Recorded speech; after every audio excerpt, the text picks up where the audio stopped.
Hi, I'm NewsTaco editor Sara Inés Calderón, and this is your weekly roundup. My top pick this week was a really interesting story in the sense that it was generated from you all. A couple of our readers reached out to us and told us about it. Victor Landa wrote a piece about it. The next day, the company in question reached out to us and said they had taken care of the problem. So it was really interesting for that reason. The short version is Cafe Press, which is an online website where people can generate their own merchandise, such as t-shirts and stickers and such.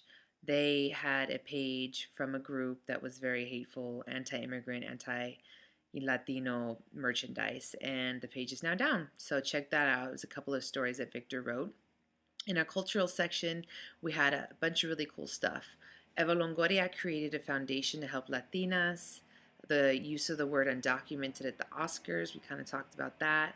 Latinos saw like an 80% increase in the number of college degrees, according to census data.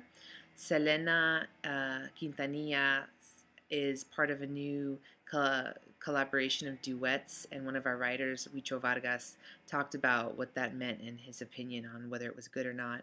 Then Richard Santos wrote about the history of the Alamo, which is seeing an anniversary this year.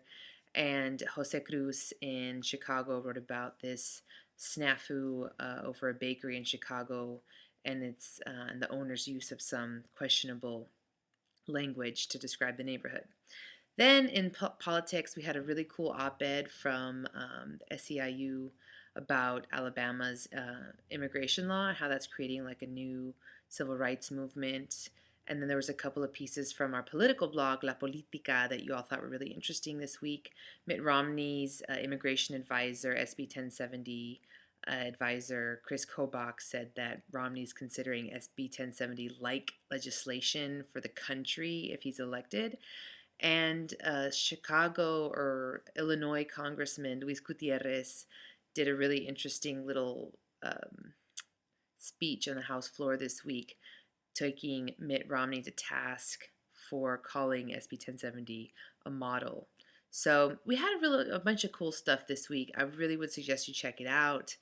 I'm Sara Inés Calderón, your humble NewsTaco editor. Thank you so much for hanging out with us another week, and I hope to see you back.